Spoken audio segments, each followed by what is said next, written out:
I'm recording.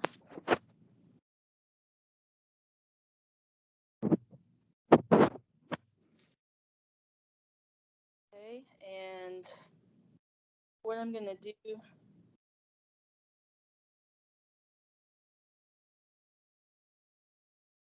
lobby.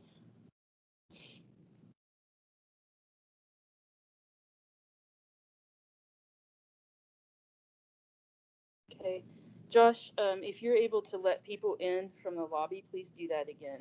That was really helpful. I've been letting people in. Thank you.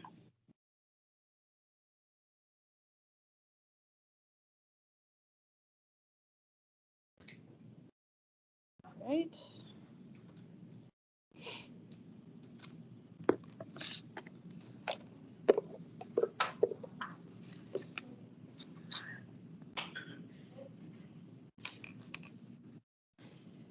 Okay, so this is going to be the new system that I'm going to try. And I know some of you in here last night were on the review, and I went back and watched a little bit of that, and I thought that it worked pretty well. So I'm going to do class this way, hopefully. And I think that that will be easier for people to see on Teams. And then also when I record it, it ought to be showing stuff that's useful instead of a bad view of this screen and so on. So today's going to be a review day. And what I've got here are a lot of slides that need a lot of erasing to start with, but it's the top 4 or 5 images that will be useful to review for this exam. I'm also going to go over the blood pressure worksheet today. So I think I want to start with going over the blood pressure worksheet. And to do that, I'm going to find a blank slide to do that. Somebody that's got their blood pressure worksheet, what is the first factor that it asks you about? We'll try to look that up here too, I guess, but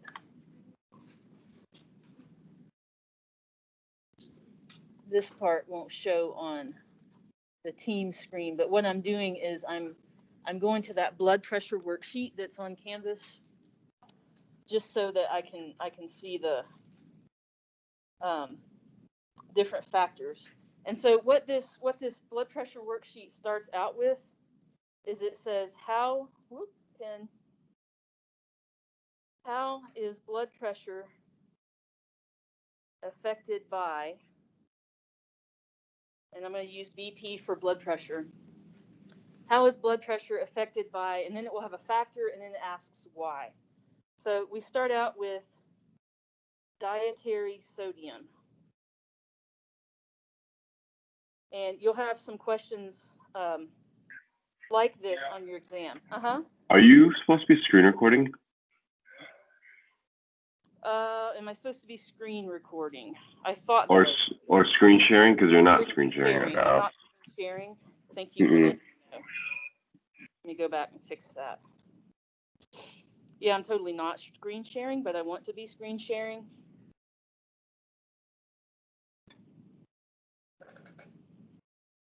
Now it should be. Are you seeing it now? No, it's the same. It's the same.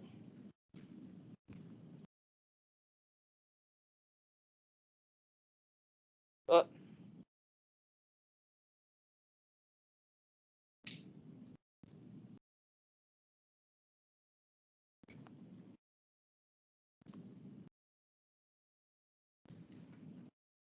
Let me try this again.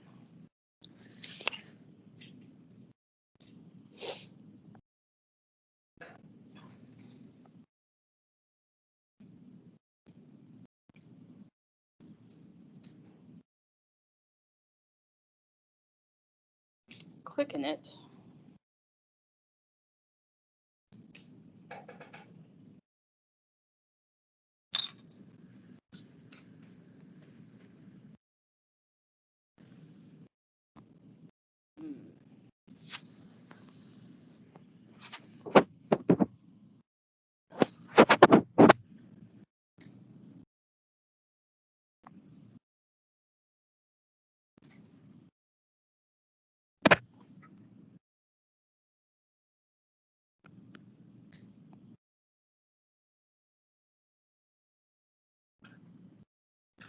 I don't know why it's not.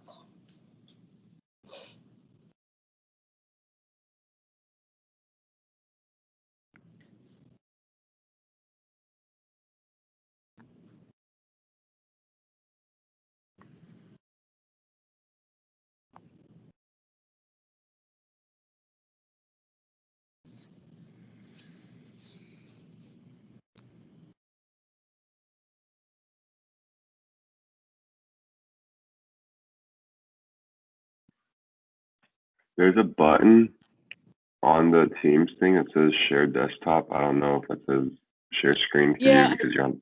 I did that, and then I get to a screen where it says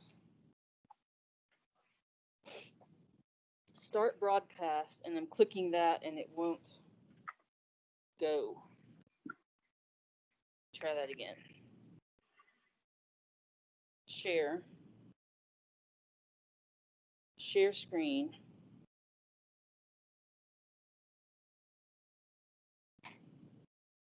Start broadcast. It's just not doing it. That one won't click. It's like it's stuck.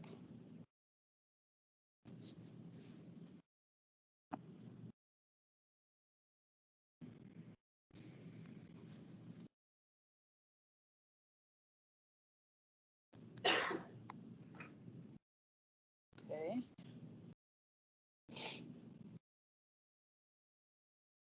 Share.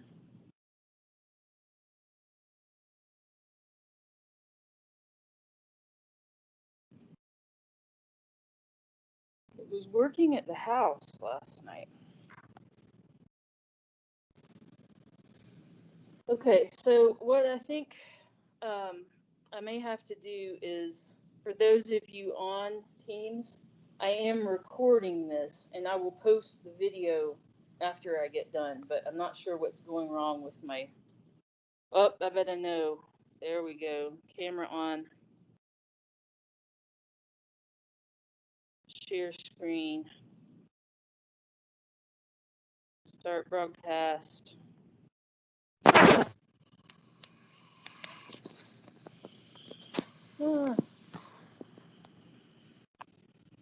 Frustrating. But I am going to record this, and I will post it after class.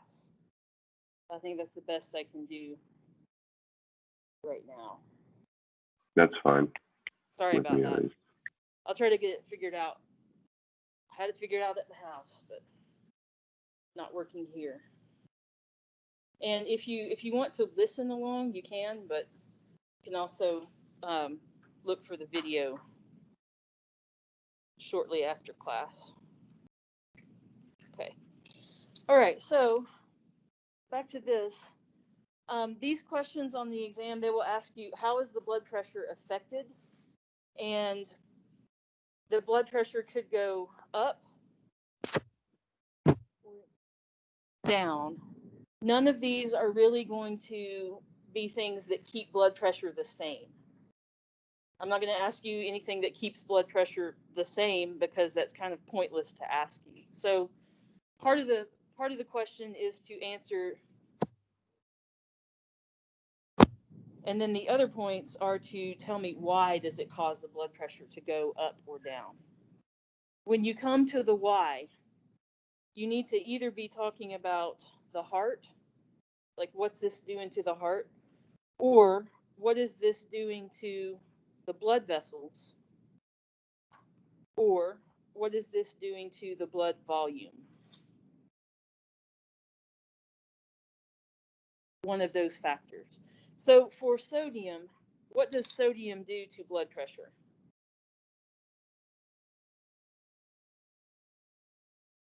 What's the effect of sodium on blood pressure?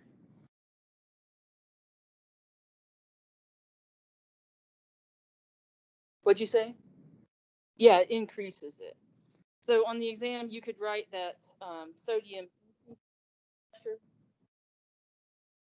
or you can draw an up arrow if you want to do that. But that answer right there is 1 or 2 points. Just what does sodium do to the blood pressure? And remember, give these a try because you've got 2 choices and you've got a 50-50 shot of getting that right. So yeah, dietary sodium increases blood pressure. Why does it increase blood pressure?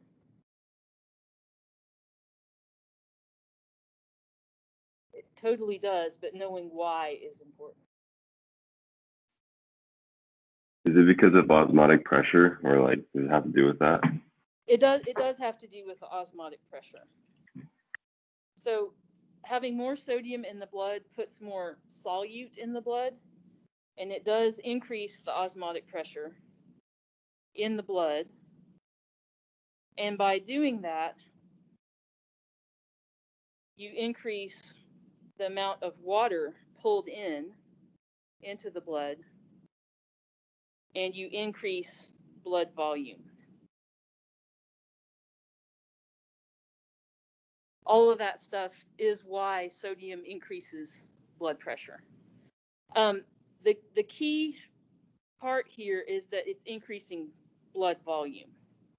So because you have more blood in the blood vessel pushing on the walls, that's going to increase your blood pressure. Sodium increases blood volume. This stuff is why sodium increases blood volume. And this stuff about sodium and blood pressure, this is something you need to remember even after this class. Even after this class. So I'm going to take a minute here and erase, try to erase some of this, and we'll go to the next factor on this worksheet, which is vasoconstriction. Vasoconstriction.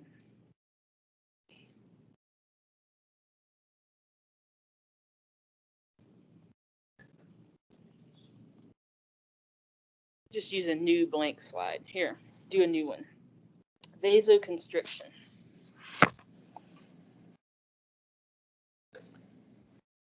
Vasoconstriction. What does vasoconstriction do to blood pressure?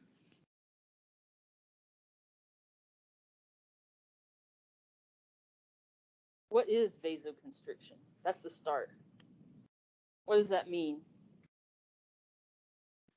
Constricting the vessels.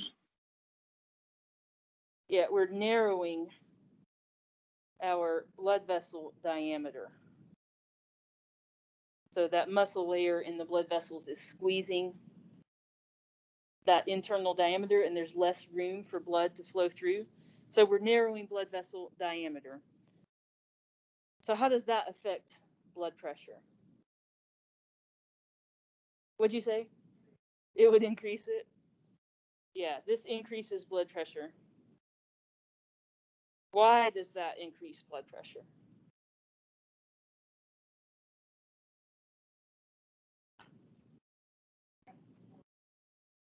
Yeah, there's less room for the blood to push.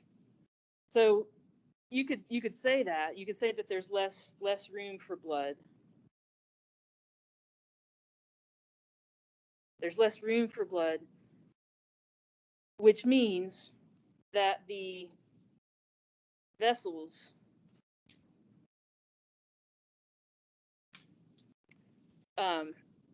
you could say the vessels are narrower or harder for blood to get through.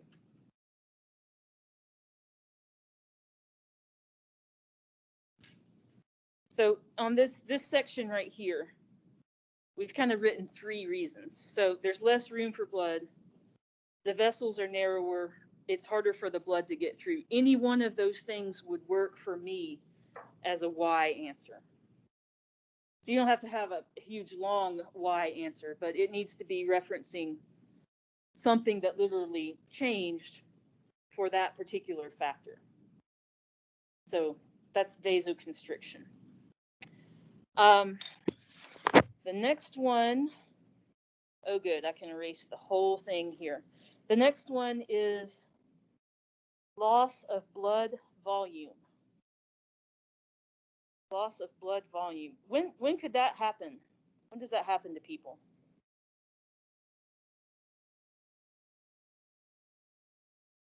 What could cause you on an average day to lose blood volume? If you have a really serious cut. If you went and donated blood, that could cause you to have loss of blood volume. If you're female and you have outrageously bad menstrual periods, that can also cause you to lose blood volume. Or where that came from. So when you do lose blood volume, what's that going to do to your blood pressure? See people pointing down with their finger. Yeah, it goes down. Why does your blood pressure go down?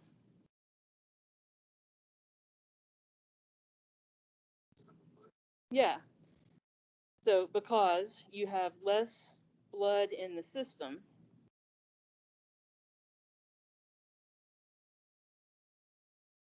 to push, or to push on the vessel walls. That one's pretty easy. So if you lose blood, too much blood, there's not enough blood left in your system to push on the walls and give you a normal blood pressure. So if some of you want to someday be trauma, like work as a trauma nurse or work in the ER, this loss of blood volume, blood pressure thing, that's where you see that a lot. So when you have patients come in and they've lost a lot of blood in an accident or something, one of your first concerns is to get blood into them, or sometimes it's just saline if you don't have enough blood, just so they have enough blood to keep circulating and have enough pressure to circulate blood through their body. Okay, the next one is obesity. Put the thing down on the table so I can erase. Obesity. So our factor is obesity, and the first question is, how does obesity affect blood pressure?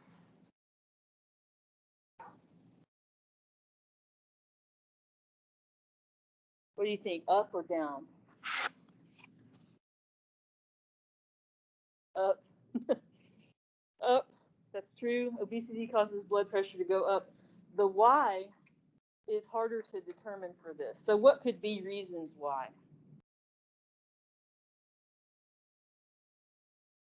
Plaque. Obesity can lead to plaque, but that's not the actual most direct cause. So that kind of, what Tony said was plaque in the vessels.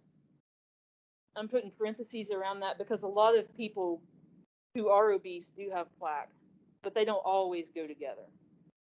So sometimes those go together. And if you had put that on the exam, that'd be a partial credit answer. What else changes about people when they're obese that affects blood pressure?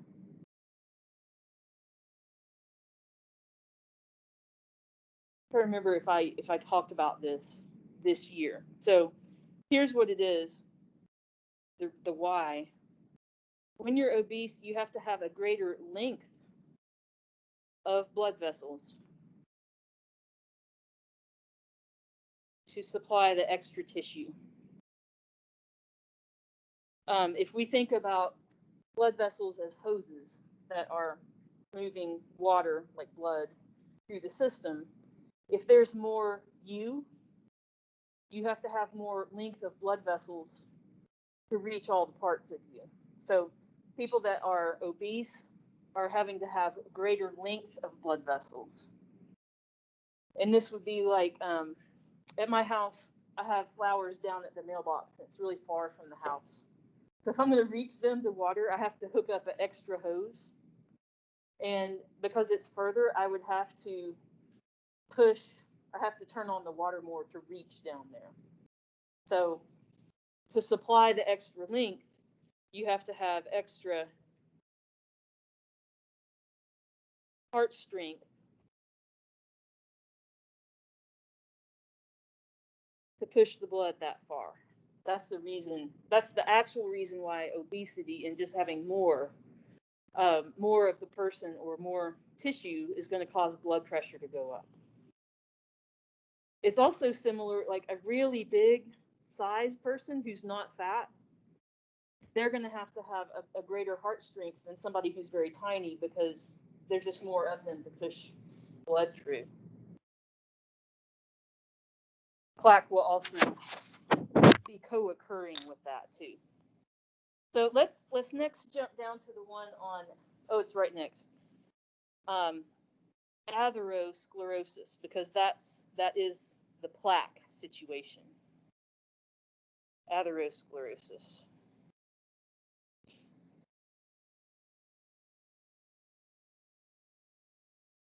Why am I erasing plaque? I should have left it there.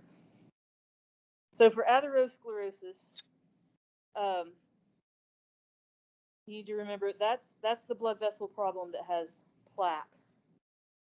What would that do to blood pressure? Up again. Almost everything makes blood pressure go up. We tend to make blood pressure go up. So if there is plaque, and this is our blood vessel diameter, and it's supposed to be that wide open with that diameter. But then we've got a layer of plaque inside it.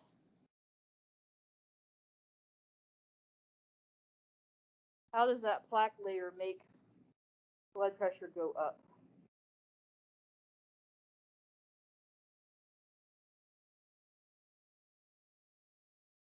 What has changed?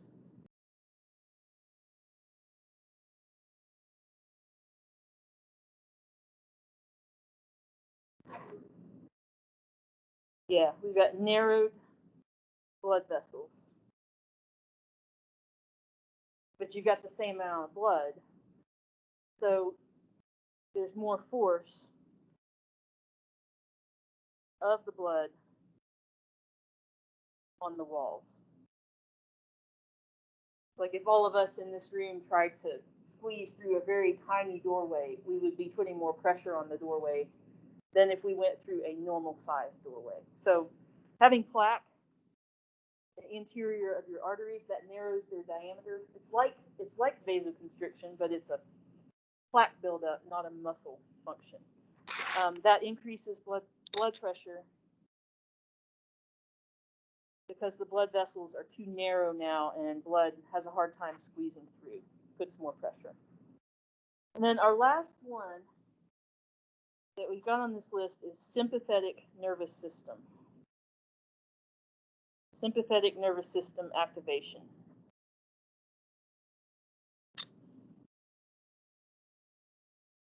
What does this do to blood pressure?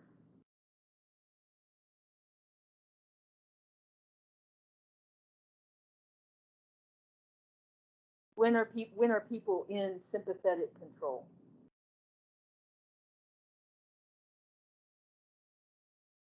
Chelsea, what do you think?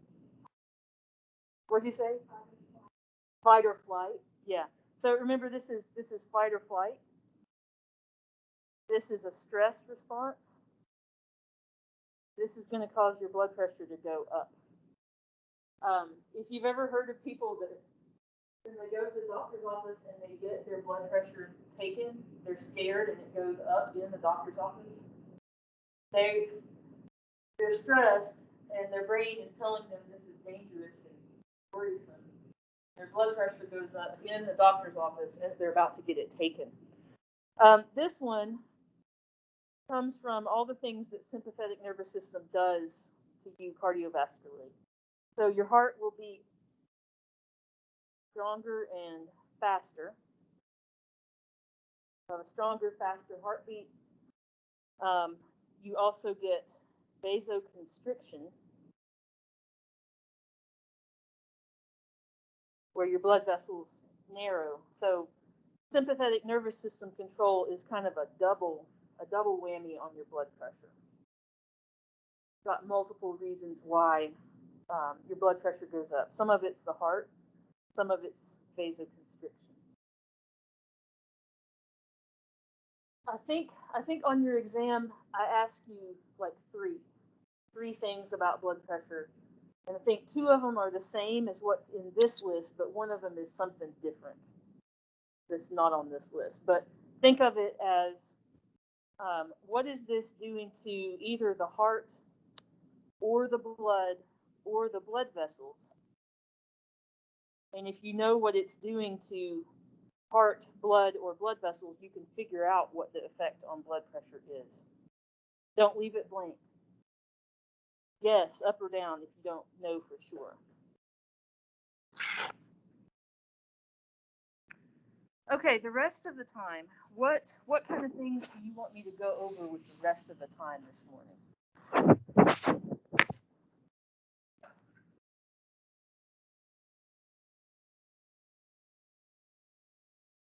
While you're looking it up, I'm going to erase things out of these slides.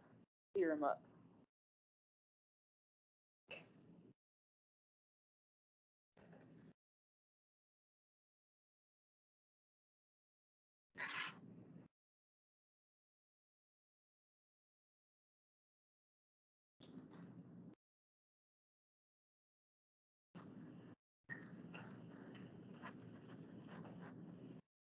This iPad screen is going to be so scuzzy by the time I'm done.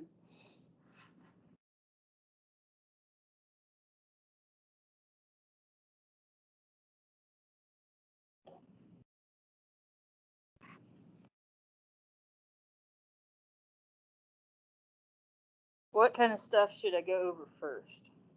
Review first, or do example problems?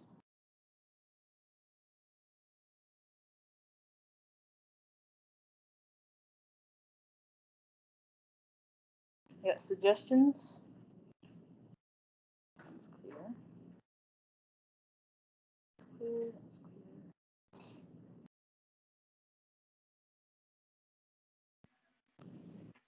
Number 5 on the exam sheet or review sheet. Yeah, what's number 5? Congestive heart failure. Congestive heart failure. Yeah, that's a good one, and I didn't do that one last night either. Those of you that couldn't join last night, there's a video of that review session that's decently good, and it's posted in the module for Unit 2. It says review session 1 or something like that. You just finish erasing, and we'll talk about congestive heart failure. The best picture to me, well, no, let's go back to this picture right here. Okay, so for congestive heart failure, or CHF, and if you're joining in by Teams and can't see my screen, I've gone to the picture that shows the path of blood through the heart, and it's showing the pulmonary circuit, and it's showing the systemic circuit. That's the useful picture. So when you're thinking about congestive heart failure, right versus left, it's helpful to think about it is not. If you've got one side that's not working, like the right side. So I just drew an X through the right side. It's not working. Where does blood back up? Where does blood back up? So when you're thinking about right versus left, if the right side is not working, where does blood come from to get into the right side? The body. Yeah. So we're supposed to have blood coming in to the right side from the vena cava, superior and inferior. And for the right side, blood is coming from the body, or the systemic circulation. So if the right side is not working and it's not keeping up, you're going to have blood backed up in the systemic circulation all over the body. The next thing to know about this is when you have blood backed up somewhere, that place is going to have edema. wherever blood backs up, that spot in the body is going to have edema, where you've got extra pressure, extra fluid leaking out, extra fluid getting stuck in that part of the body.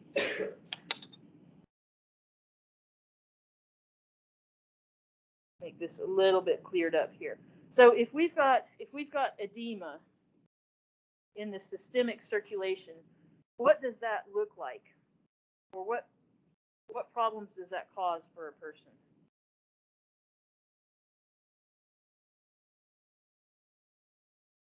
You got fluid backed up in your systemic circulation, leaking out. What's that look like in a person?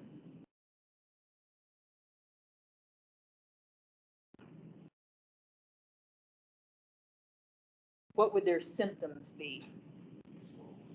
Yeah, so the symptoms of right side heart failure, your symptoms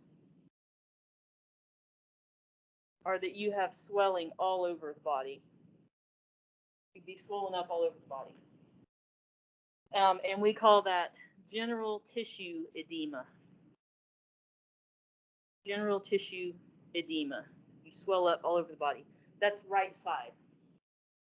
So when I ask these questions on the exam, there's different ways that I might ask them.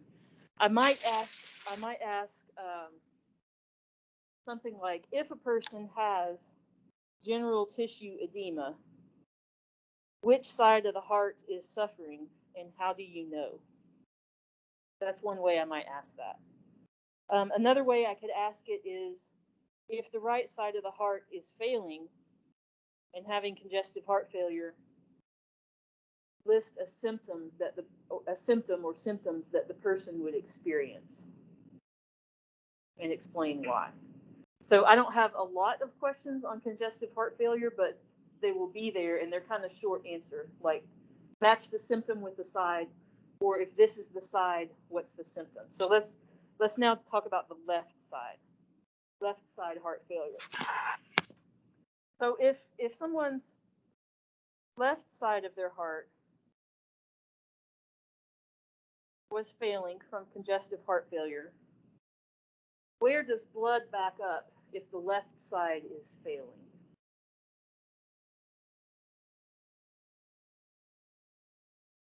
Where does blood back up if the left side is failing?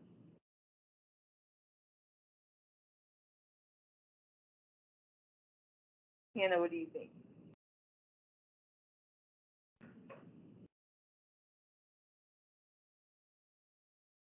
Where does the left side get blood from?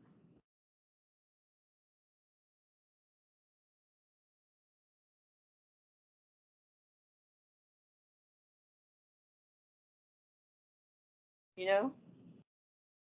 From the pulmonary circuit. So remember, on your exam, you're going to have a list on question 1 of all the places that blood circulates through. So if you're panicking in that moment on this question, go back to your list, and you can see that, oh yeah, blood is supposed to come into the left atrium through the pulmonary veins from the lungs. So if you've got left side congestive heart failure, you're going to have blood backing up in the lungs or in the pulmonary circulation. Left side heart failure, you can't keep up with blood that's supposed to be coming back from the lungs. So you have pulmonary edema in that case.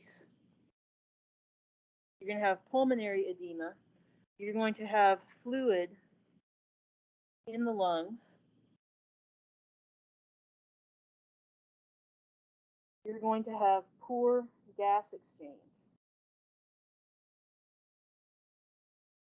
because you can't move oxygen and CO2 very well through that extra fluid in the lungs.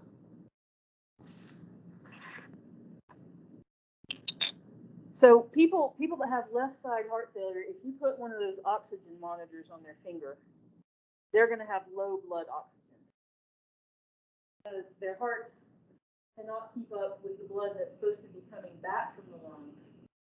They have high blood pressure in their lungs, pushing fluid out, and they can't do their gas exchange very well. So they would have low oxygen levels, and some of the people that you see going around that have oxygen tank carrying with them, and they've got the cannula under their nose for oxygen, some of them actually have this problem. That's what their problem is. For congestive heart failure, there's a pretty good video linked in the page for, what day is that? I think it's blood pressure day. Yeah, there's a good video linked in the page in Canvas for blood pressure, and it kind of quickly goes through right side, left side, and major symptoms. It's about 2.5 minutes. It's a really good review. But that'll be one of the questions on Wednesday's exam. Either tell me the symptoms if I tell you the side, or if I tell you the symptoms, you tell me which side of the heart has the problem. What else should we look at?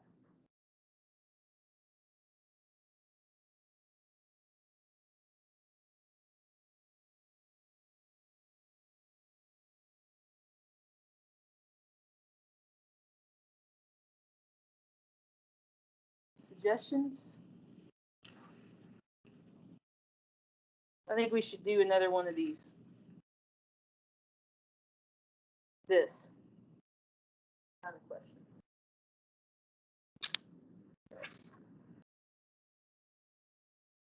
So I've gone to the part about hydrostatic pressure and osmotic capillary bed and the movement of fluid. And the way that these questions I tend to ask them would be,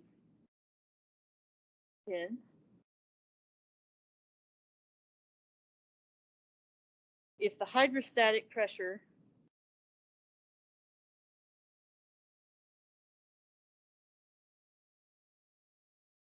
in the capillary bed is something, and the osmotic pressure in the blood is something,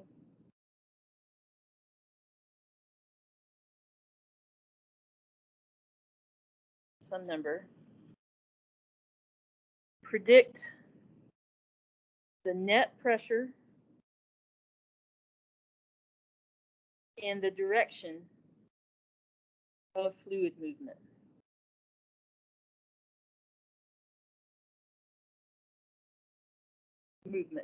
Can't fit that on there.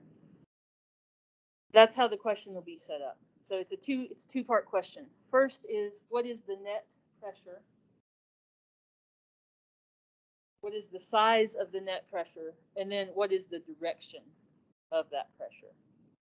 So let's do maybe 2 examples of these with me putting in some numbers, and then we'll work through the examples. So let's say, first practice problem. The hydrostatic pressure is 32 millimeters of mercury. That's the hydrostatic. And the osmotic pressure is 21 millimeters of mercury. We've got 32, and we've got 21. So we want to know what is the net pressure and what is the direction there.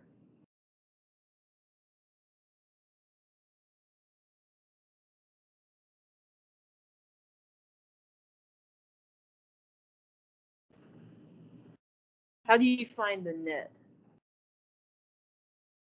Jacob, I know you were on last night. How do you get the net pressure? Yeah. So to get the net, you just subtract the lower number from the bigger number. So to get the net pressure, we would take 32 minus 21, and the net pressure is 11. make sure you put the units on too. It's 11 millimeters of mercury. You just subtract this lower number from the bigger number. And then the direction is either it's going out of the blood, we're losing fluid out of the blood, or we're getting fluid back into the blood. Which is the correct direction for this scenario?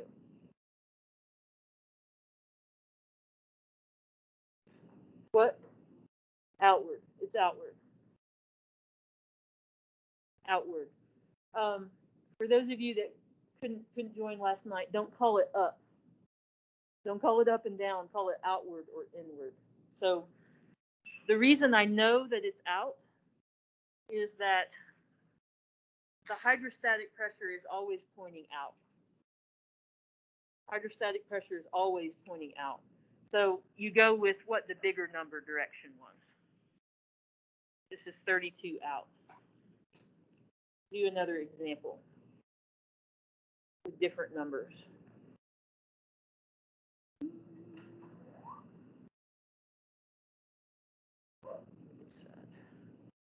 Okay, this time make the hydrostatic pressure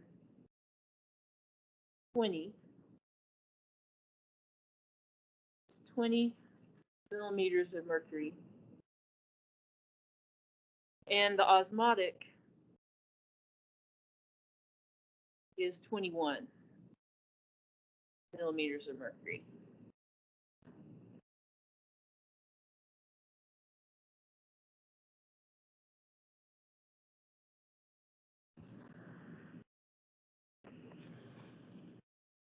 What's the net pressure? 1?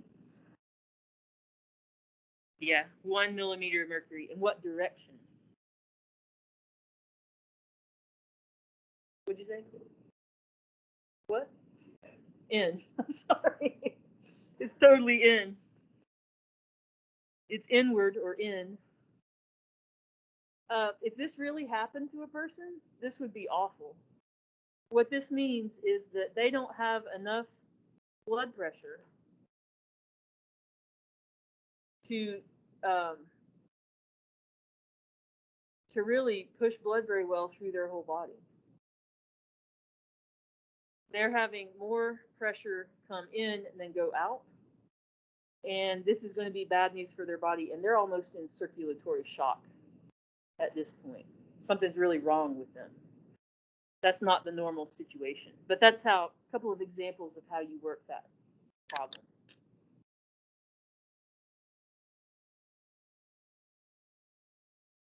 We've got 10 more minutes. What else would you like to go over?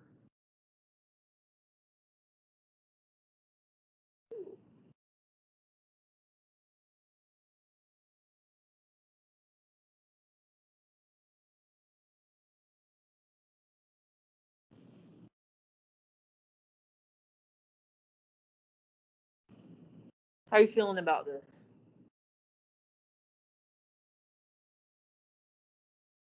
Practice these big main questions. So you've got your path of blood through the heart. Where's my picture I like for that? So you've got your path of blood through the heart. Make sure you're strong in that. That's the first question. And then when you can do that and you've got that written down on the first question of the test, you can go back and look at it the whole rest of the test and help you with the rest of the problems. When I'm grading these and I grade that first question and that one is not good, I have a sinking feeling that the rest of your test is not going to be good. So start there, get that right. And then when you know that the blood moves, when you know that the blood is moving in this path, and you're very strong in that, you can figure out a lot of other things, or a lot of the other things make sense. So make sure you've got that path of the blood through the heart ready. That's a start. Then there'll be questions about cardiac cycle. Where's the picture for that? Cardiac cycle. So how do SA node and AV node work together to get atria to push blood downward, and then ventricles push blood upward, and putting that together with the lubbed up sounds. What's the sequence of those events? What has to come first, second, and so on? That stuff we went over quite a lot of detail last night on that review time. And then there's also a video, a helpful review video of cardiac cycle in the page for that day from lecture. Then you'll have your congestive heart failure question. Remember, where's blood backing up? That's the key to that. And then you'll have one of these capillary bed questions. For this question with the capillary bed, I put a blank picture of it up on the screen so that you can just kind of look at it. It doesn't have numbers or anything, just for your reference. So if you guys have other questions before the exam, let me know. Let me know. Study. Make sure you've got the path of the blood through the heart down really strong. And I'll see you here Wednesday. So if you're in person, the test will be on paper. If you're on Teams, it will be in Canvas, and I'll have some more specific instructions about that. But I hope you can all be here. Would be best.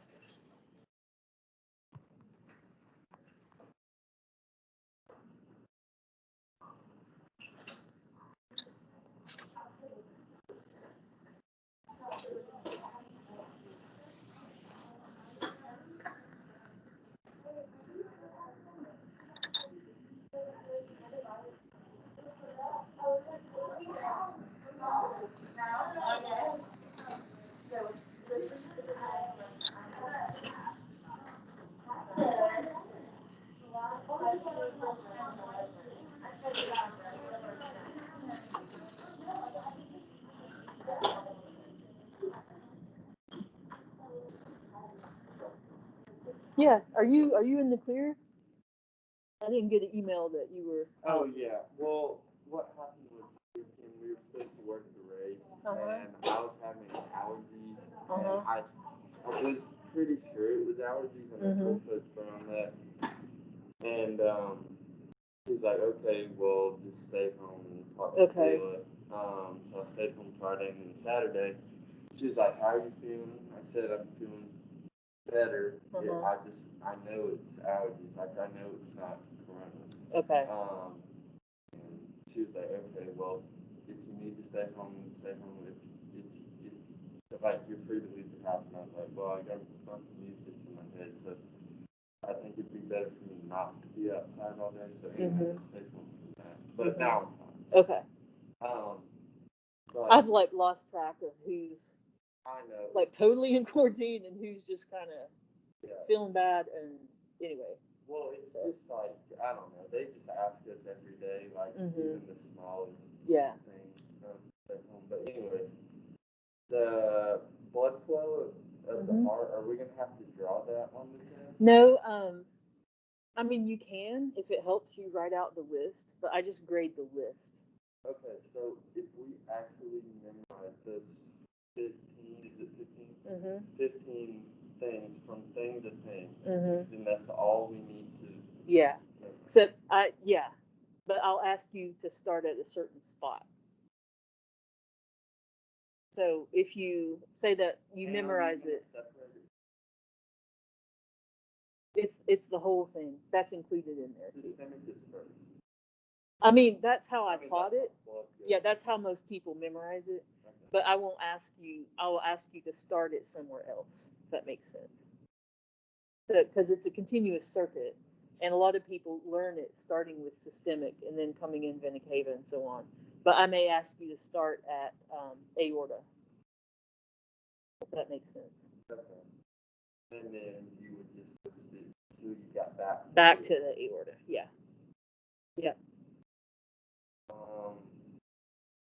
Okay. And then So if we know that, then we're good with the blood flow. Because you kept saying, just remember the path of the blood flow. Yeah. But if we remember the steps, then that. I mean, that is the path of the blood Yeah, flow. yeah. Yeah. I'm just talking about like the drawing and everything, like picture-wise. Yeah, and I mean, I feel like a lot of times when I'm doing stuff like this test, I will do a little drawing of the 4 chambers, just so like a little rough drawing to help me. Yeah. It's like, it's kind of. I need to see it. It's kind of vague, like, because, you know, you gotta know every single thing and, Yeah. and the look like. Yeah. Yeah. But. I don't like to grade drawings, but I use I think it's good to use drawings to help you do the other parts of the test, if that makes sense. And is there gonna be what was it?